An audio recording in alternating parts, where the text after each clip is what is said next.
ओम शांति। जी, ओम शांति। ओम शांति। हाँ जी, तो आज जो हमारा टॉपिक ही है एकाग्रता की शक्ति। तो एकाग्रता की शक्ति के लिए सबसे पहले बाबा कहते हैं बुद्धि को एकाग्र करना, माना ही क्या, स्व की स्थिति में स्थित होना। बाबा ने जैसे ही हमें स्व का परिचय दिया कि हम आत्मा है ना कि शरीर, तो जब तक हम अपने को देह समझते थे, देह की दुनिया में थे, उस दुनिया में, कलयुगी दुनिया में, जहाँ पर हमारी बुद्धि का जो कनेक्शन है वो अनेक आत्माओं के साथ देह रूप में और अनेक संबंधों के रूप में, अनेक लेन देन के रूप में, कार्य व्यवहार के रूप में होता था। लेकिन जब बाबा ने हमें हमारा सत्य परिचय दिया और हमें अपनी पहचान दी कि हम आत्मा हैं ना कि शरीर,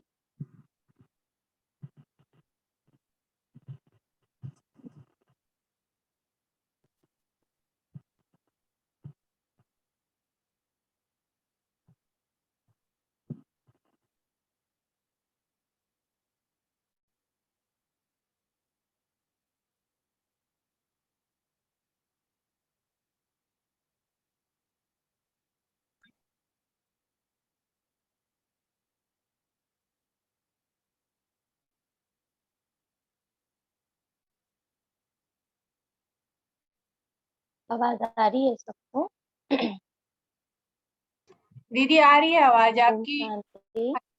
वीडियो ऑन नहीं है आपका।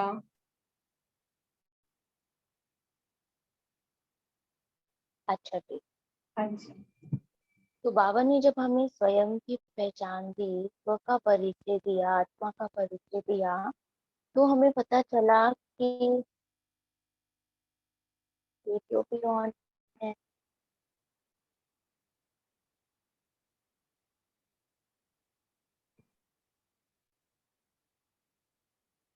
अभी आ रहा है? हाँ जी।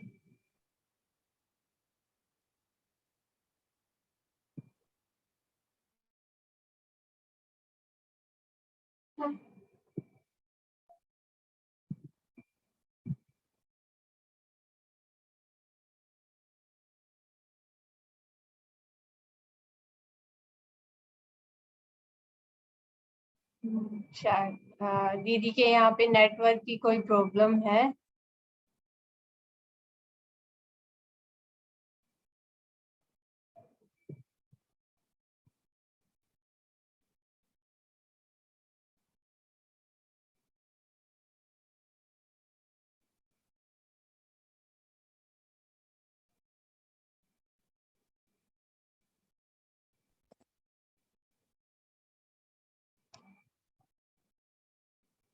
जी, अभी बस 2 मिनट में दीदी जुड़ जाएंगे हमारे साथ।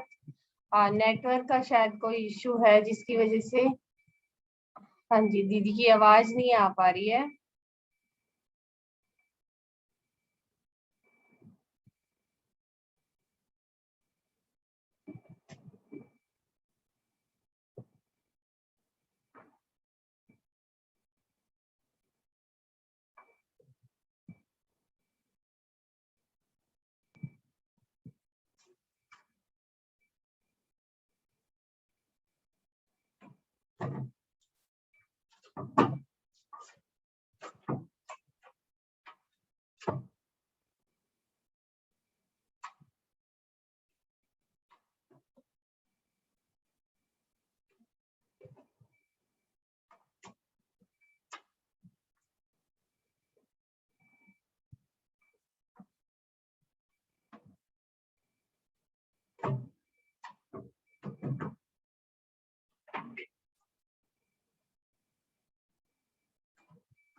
अच्छा।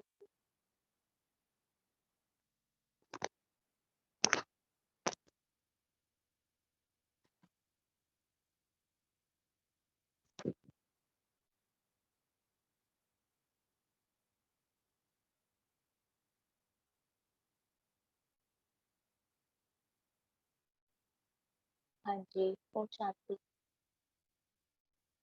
तो बाबा ने जब हमें हमारी सत्य पहचान दी, आत्मा का परिचय दिया, तो हमारा बुद्धि योग सब तरफ से हटकर अब अपने लक्ष्य की तरफ, अपनी स्मृति की तरफ एकाग्र हो गया। एकाग्रता माना बाबा को ये नहीं कहते कि हम सारा दिन योग में बैठे हैं और कहे कि हम अपने को एकाग्र करके बैठे हैं और कार्य व्यवहार में तो आना ही है, कर्म तो मुझ आत्मा को करना ही है। लेकिन एकाग्रता किस प्रकार की है कि हमारी बुद्धि बीच बीच में, क्योंकि कर्म करते हैं तो कर्म में बुद्धि जाती है, लेकिन फिर भी बाबा कहते हैं कि हम बच्चों को क्या पुरुषार्थ करना है, बार बार अपनी बुद्धि को बाबा में ले जाना। क्योंकि देह है, देहधारी है, देह की दुनिया है, कर्म है, वो सब कुछ सामने दिखाई देंगे, लेकिन सब कुछ करते हुए भी अपनी बुद्धि का कनेक्शन बाबा के साथ जोड़ना, उसको बाबा कहते हैं एकाग्रता की शक्ति। शक्ति माना ही क्या, बाबा कहते हैं आत्मा के सातों गुणों को महसूस करना। आत्मा जब अपने एक एक गुण को अनुभव करती है, वो अनुभूति आत्मा को बाबा की तरफ और प्रभावित करती है। जितना हमारा बुद्धि का योग बाबा से जुड़ता जाता है, जितना हम एकाग्र, तो बाबा कहते हैं एकाग्र हो जाते हैं, वरना उस घड़ी हमें पुरुषार्थ करना है कि देह में रहते हुए भी, इस देह से कर्म करते हुए भी अपना बुद्धि का योग बाबा से जोड़। भले बाबा कहते हैं कि ज्यादा समय हम बाबा को याद नहीं कर पाते, लेकिन फिर भी हमें ये पुरुषार्थ करना ही है, क्योंकि ये हमारी याद की यात्रा है। यात्रा बहुत जल्दी खत्म नहीं हो जाती और ये हमारी लंबी यात्रा है, इसलिए बाबा कहते हैं मैं साथी बनकर के, गाइड बनकर के हमें साथ देते हैं और मंजिल तक ले जाते हैं।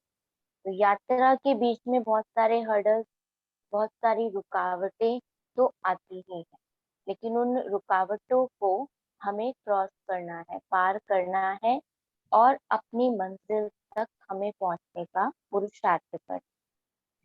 तो पहली बात कि बाबा ने जो हमें स्व की स्मृति दी, जितना समय हम स्व की स्मृति में रहते हैं, हमारी बुद्धि एकाग्र रहती है। एकाग्र माना कोई संकल्प नहीं, भटकना बंद। अब हर समय हमारी स्थिति ऐसी तो नहीं रहती कि बुद्धि एक ही लक्ष्य में या एक ही बिंदु में, एक ही स्थिति में स्थित हो जाए। नहीं, कर्म में आते हैं तो कर्म में भी बुद्धि जाती है, व्यवहार में आते हैं तो व्यवहार में भी बुद्धि जाती है। फिर भी बाबा कहते हैं क्योंकि 63 जन्मों का हम आत्माओं को अभ्यास क्या है, संस्कार हमारे क्या बन चुके थे, अब तक देह की स्मृति में रह। इसलिए जब हम देह से परे जाते हैं, क्योंकि वही हमारी रियलिटी है, वही हमारी सत्यता है, इसलिए बाबा कहते हैं जब हम देह की स्मृति से परे जाते हैं, तो वो हमारी एकाग्र स्थिति होती है, जब हम बाबा को अनुभव कर पाते हैं। चाहे वो स्थिति हमारी 1 सेकंड की हो, 1 मिनट की हो, 10 मिनट की हो, वो एकाग्र स्थिति ही हमें शक्ति प्रदान करती है। और वो कौन सी शक्ति, जिसे बाबा कहते हैं आप कर्म में आते हुए भी हर परिस्थिति को समझ कर कर्म करते हैं। अब हमें दिखाई दे रहा है इस समय की ये दो कर्तव्य, दो कार्य हमारे सामने, लेकिन उसमें भी हमारी डिसीजन पावर, जो हमारी ये निर्णय करने की शक्ति है। उस समय हमें उसकी आवश्यकता है कि अभी इन दो में से मुझे पहला कर्तव्य क्या करना है। इसी तरह बाबा कहते हैं हमारी बुद्धि का भी खेल है। बुद्धि का काम क्या है? बार बार अंदर बाहर लेकर के जाना।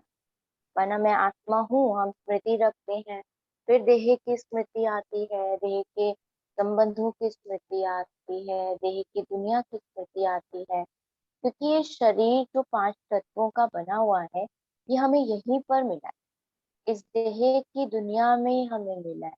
तो इस देह की दुनिया में जिनसे हमें व्यवहार निभाना है, या जिनके प्रति हमारी जिम्मेवारियां हैं, जिनके प्रति हमें सोच चलती है, संकल्प आता है, बाबा कहते वो भी ये देहधारी ही है, या देह की दुनिया के ही पदार्थ है, देह की दुनिया की ही जिम्मेवारियां हैं। लेकिन सब कुछ करते हुए भी बीच बीच में अगर हम अपने को एकाग्र करते हैं, माना अपनी बुद्धि को परम धाम बाबा के सम्मुख लेकर जाते हैं, तो हम अपनी उस स्थिति की शक्ति को बढ़ा लेते हैं। 2 दिन पहले भी बाबा ने कहा, वरदान हम बच्चों को दिया कि बाबा जो ऑल माइटी अथॉरिटी है, जब हम उसके साथ का अनुभव करते हैं, या जब हम उस ऑल माइटी को अपने सम्मुख अनुभव करते हैं, तो बाबा कहते हैं हर कार्य सहज हो जाता है। सहज माना ही क्या, कि हम एफर्ट कर तो रहे हैं, शरीर के द्वारा आत्मा कर्म कर तो रही है, लेकिन कर्म ऐसा है कि जिसमें आत्मा को ये महसूसता नहीं है कि ये कौन कर रहा है, या मुझे भारीपन से करना पड़ रहा है, या मेरी मजबूरी है, या हम उस बात के लिए चिंतित है, कर्म के लिए चिंतित है, उसमें सफलता होगी नहीं होगी उस दुविधा में है। तो अगर ऐसी स्थिति होती है, तो उसको हम सहजता नहीं कहें। जैसे कहते हैं ना, ये तो बहुत इजी है। इजी का मतलब क्या है? कर्म तो करते ही हैं, हाथ से तो वो कर ही रहे हैं हम, लेकिन उसमें मेहनत की अनुभूति नहीं होती। मेहनत माना कोई प्रकार की उलझन नहीं, कोई प्रकार की डिस्टरबेंस नहीं, कोई प्रकार की हलचल नहीं। इसको बाबा कहते हैं एकाग्रता। तो जब हमारी ऐसी स्थिति होती है कि कोई हलचल नहीं है, कोई परिस्थिति आई भी, लेकिन वो ऐसे की परिस्थिति आई और गई, तो ये भी हमारी एकाग्रता है। किस शक्ति को, किस गुण को हम समय पर सही रीति यूज कर पा रहे हैं, ये भी हमारी एकाग्रता है।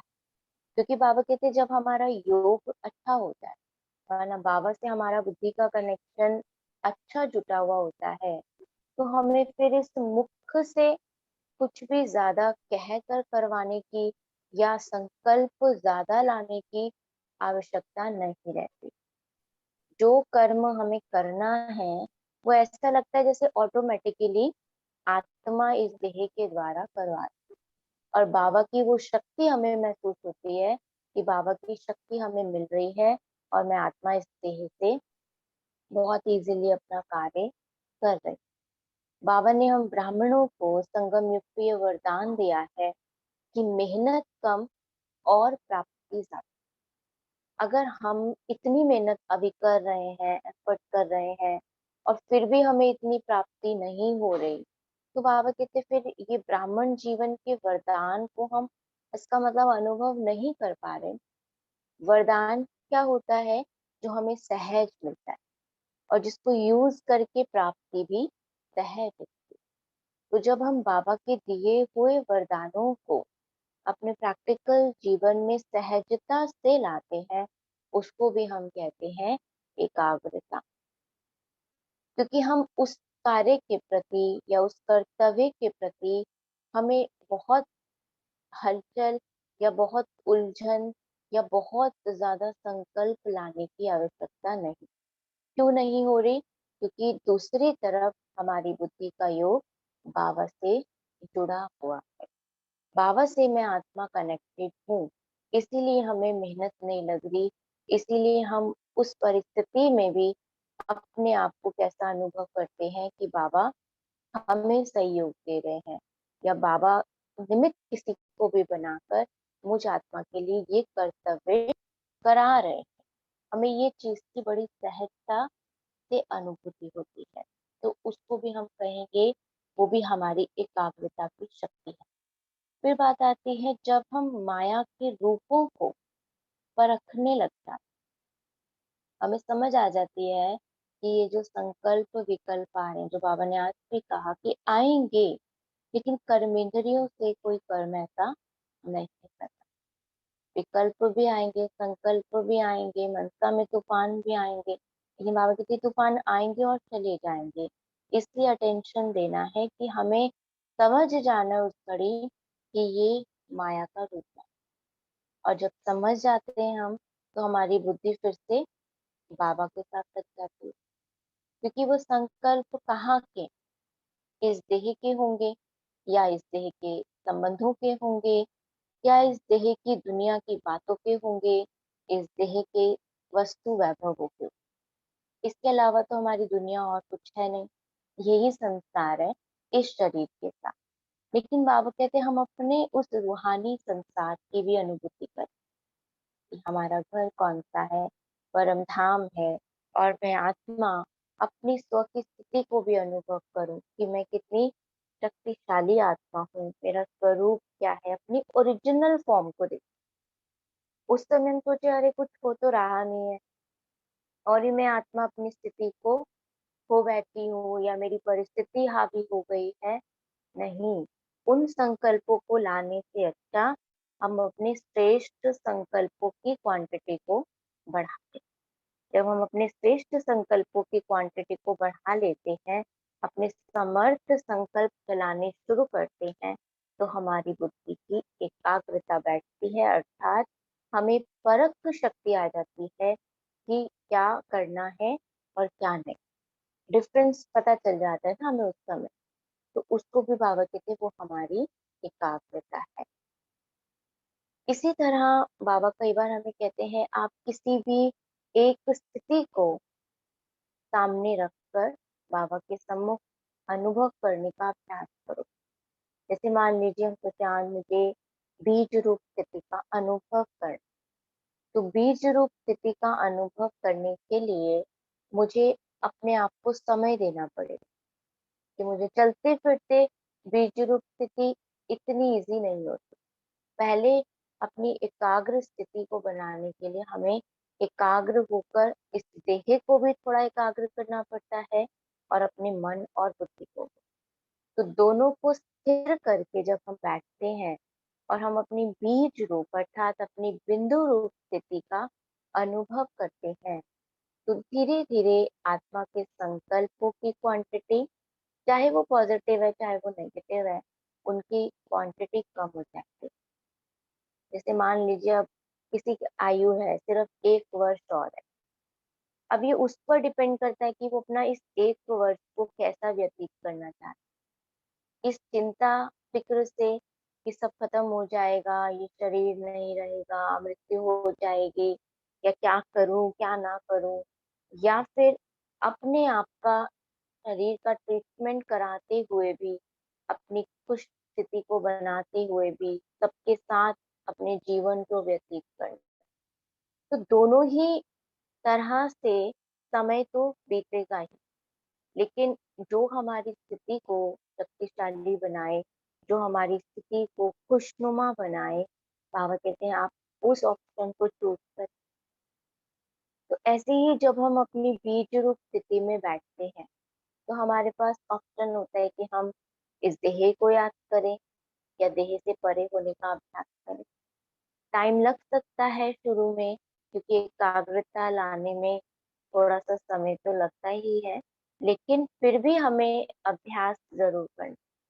हम 10 मिनट बैठे, 15 मिनट बैठे, आधा घंटा भी बैठना पड़े अगर उस एकाग्र स्थिति में स्थित होने के लिए, तो भी कोई बड़ी बात नहीं। इतना समय निकालकर जब हम बुद्धि को सब तरफ से हटाकर सिर्फ उस एक अनुभूति में बैठ जाते हैं, जहां हमें कोई भी प्रकार के और संकल्प लाने की आवश्यकता नहीं रहती। माना हमें स्मृति है कि मैं आत्मा हूँ और अपने घर परम धाम में हूँ, बाबा के सम्मुख को विराजमान। पर अब जैसे सूरज के सामने पहुंच ही गए, तो मुझे सूरज को कहना नहीं है कि मैं आपसे गरमाई ले रही हूँ, आपसे मुझे धूप मिल रही है या आपकी शक्तियाँ मुझे मिल रही हैं, प्रकाश मुझे मिल रहा है, नहीं। ये हमारा फर्स्ट स्टेप होता है जब हम अपने संकल्पों को इस तरह से सोचते हैं मन में। लेकिन जो हमारी फाइनल स्टेज होती है, वो होती है हमारी अनुभूति की स्टेज, रियलाइजेशन। तो रियलाइजेशन में मन अपनी स्थिति को अनुभव करने में हम खुद को समय लगाकर चाहे थोड़ा सा भी एकाग्र कर ले कि बाबा के सम्मुख मैं आत्मा विराजमान हूँ, बिंदु रूप में विराजमान हूँ और बाबा मेरे सम्मुख है। बस इसके अलावा और कुछ भी सोचने की उस समय आवश्यकता ही नहीं कि मैं शांत स्वरूप हूँ, मैं शक्ति स्वरूप हूँ। ये उनके लिए होता है, बाबा कहते हैं, जिनको, जो नए बच्चे होते हैं और जिनको थोड़ा सा अभी समय लग रहा होता है उनके लिए। बाकी हम ब्राह्मण बच्चों के लिए जो बाबा के रेगुलर स्टूडेंट्स हैं, रोज पढ़ाई पढ़ने वाले हैं, वो तो बाबा की एक एक बात को अच्छे से समझ सकते हैं, बुद्धि में एकाग्रता को ला सकते हैं। तो ये छोटे छोटे अभ्यास है जो हमारी एकाग्रता की स्थिति से हमारी स्थिति को और शक्तिशाली बनाते हैं। क्योंकि बीज रूप स्थिति हमारी ऐसी विशेष स्थिति होती है जिसमें मुझ आत्मा के विकर्म विनाश, जन्मों जन्मों से जो भी जाने अनजाने आत्मा ने पाप कर्म किए हैं, विकर्म किए हैं, उन विकर्मों को या तो हम भोगना से खत्म कर पाते हैं या फिर योग के बल से। तो जब हम योग की स्थिति में, हाँ जी, टाइम होने वाला है। नहीं दीदी, कभी कुछ कभी जैसे कुछ आप कुछ कह रहे हो कि कभी हम्म, कभी तो हम बहुत इजीली एकाग्र हो जाते हैं, मतलब कोई टेंशन भी नहीं है, कोई फ्री है बिल्कुल, और बहुत जल्दी हमारा योग भी लग जाता है, बस बैठते हैं और योग लग जाता है। और कभी कभी क्या होता है, वैसे भी कोई दिक्कत नहीं है फैमिली में भी, और मतलब फ्री है तब भी माइंड से भी, लेकिन एकाग्र नहीं हो पाते हैं। पता नहीं क्यों विचार बहुत बहुत चलते रहते हैं। तो ऐसा क्यों होता है कि कभी तो हम्म, हो जाता है इजीली, कभी नहीं हो पाता है? हाँ जी। इसका सबसे बड़ा कारण क्या होता है, जैसे बाबा कहते हैं, कभी कभी कोई हमारे पास्ट कर्म के या इस जन्म के भी कोई ना कोई ऐसे हिसाब किताब हमारे सामने खुलते हैं जब हम बाबा की याद में बैठते हैं, जिसको हम कह सकते हैं माया आती है ना। तो वो हमारे ही कोई ना कोई ऐसे कर्म होते हैं जो हम चाहते भी हैं कि हम बाबा को याद करें, लेकिन फिर भी वो बातें, वो परिस्थितियां या वो संकल्प हमें बाबा की तरफ अपनी बुद्धि को लगाने नहीं देते। लेकिन हमें उस समय ये समझ आ जानी चाहिए कि ठीक है, ये कोई आत्मा का हिसाब किताब है जो मुझे खत्म करना ही है। तो मुझे भी अपनी तरफ से अडिग रहना है, पक्का रहना है कि मुझे भी इसको याद के ही बल से समाप्त करना है, मुझे इसमें अपना टाइम नहीं गंवाना। तो उस समय हम इस तरह के अभ्यास करें। जब बहुत संकल्प कई बार चल रहे होते हैं, ऐसी परिस्थिति आती है, तो उस समय हम अपने पांचों स्वरूपों का अभ्यास करें, क्योंकि तब हम बिंदु स्वरूप में स्थित होना भी चाहेंगे ना, तो हम हो नहीं सके, क्योंकि आत्मा बहुत हलचल में है ऑलरेडी, संकल्पों की स्पीड बहुत ज्यादा है, और क्या पता वो नेगेटिव संकल्प है या वेस्ट थॉट भी कई बार आ जाती है। तो उस समय हम पांचों स्वरूपों का अभ्यास करें, और दूसरी बात, बाबा से रूह रिहान करें, क्योंकि हम देह के बातों में उलझे हुए होते हैं ना। तो भले हम अपनी देह की स्मृति में हैं, लेकिन देह की स्मृति में रहते हुए भी बाबा से मुझे रूह रिहान करें, क्योंकि हम साकार को तो हम देख पाते हैं ना, या निराकार की तरफ नहीं जा पाते, लेकिन आकारी स्वरूप को भी हम अनुभव कर सकते हैं। फरिश्ता बन करके हम मनसा सेवा करने लगता है कि बाबा, अभी ये बुद्धि जो इतनी हलचल में है, अब आप इसको एकाग्र करो, मैं आपके पास वतन में आ रही हूँ। वहां सुनाओ बाबा को जो भी संकल्प चल रहे हाँ है ना, जी जी, वो ऐसे बाबा को होता वहां है सुनाइए। कि जब भी कभी हम ऐसे बाबा से फिर रूह रिहान करने लगते हैं, तो बहुत बार मैं ऐसे बोलती हूँ कि बाबा देखो योग नहीं लग पा रहा है और मुझे तो बहुत सारी आत्माओं की सेवा भी करनी है, उन सबको साकाश भेजना है। अगर ऐसी हालत रहेगी तो फिर मैं साकाश कैसे दूंगी सबको? तो फिर होने लगता है जी, धीरे-धीरे ना, योग लगने लगता है। हाँ, बिल्कुल, बिल्कुल। तो यही विधि है, बिल्कुल ठीक कह रहे हैं, यही विधि है। तो इसलिए कभी योग नहीं भी लग रहा हो तो हमें घबराना नहीं है कि हम बैठे हैं। कई बार ये अमृत वेले भी ऐसी स्थिति हो जाती है ना? कई बार बिल्कुल डंप होता है माइंड, कोई संकल्प ही नहीं चल रहे और हम सोच रहे हैं हम बाबा को याद कर रहे हैं, बाबा से रूढ़ियान करना चाह रहे हैं, लेकिन ऐसा है माइंड जैसे बिल्कुल खाली है, कोई संकल्प ही नहीं आ रहे। कोई बात नहीं, सामने बैठ के बाबा को बुद्धि से देख तो सकते हैं, बस ये करना है। तो कहने का भाव है कि कोई भी स्थिति, कोई भी परिस्थिति हो, लेकिन हमें हलचल में नहीं आना।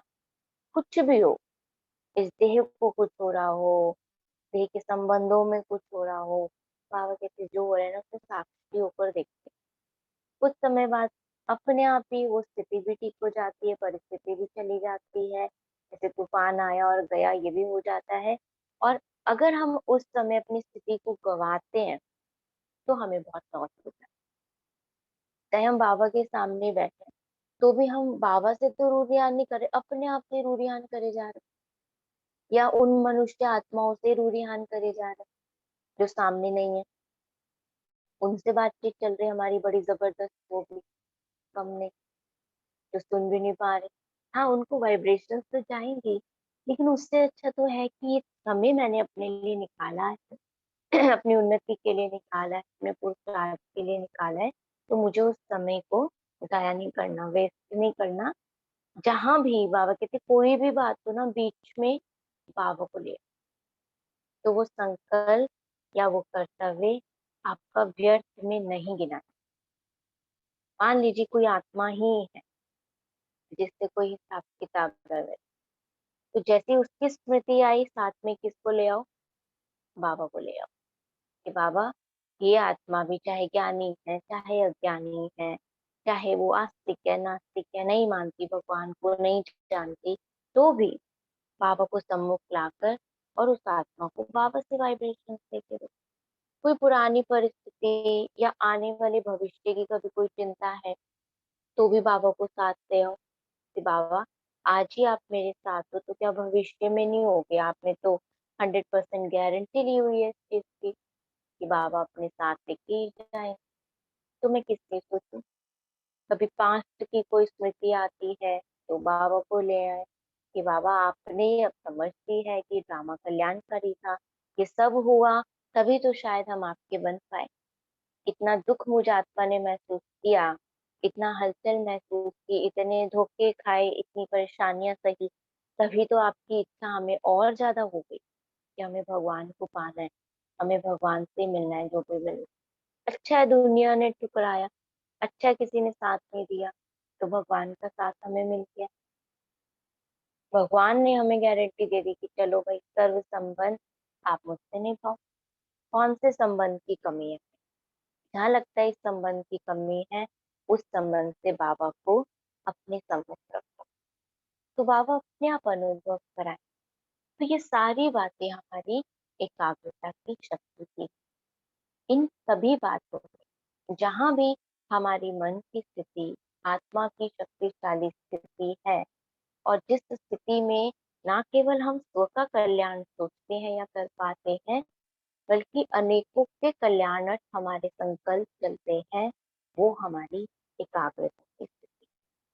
तो इसलिए हम जब अपने ऊपर बहुत डीपली, बहुत सूक्ष्म रीति से अपनी चेकिंग करते हैं और अपने पुरुषार्थ पर भी हम अटेंशन देते हैं, बाबा से हम रूढ़ियान करते हैं, बाबा के रोज के महावाक्य को जब हम सुनते हैं और उसमें से कुछ भी पॉइंट लेकर थोड़ा भी मनन चिंतन करते हैं, अब हम सोचे किसके साथ केयर करें, कोई तो है नहीं, ठीक हम सोच रहे हैं नहीं सोच रहे, उसमें भी बाबा को सामने ले आए, बाबा को सम्मुख अनुभव करें कि बाबा आप ज्ञान के सागर हो और मैं मस्त ज्ञान स्वरूप आत्मा, तो मैं आपको सुनाती हूँ, आप मुझे पॉइंट दो।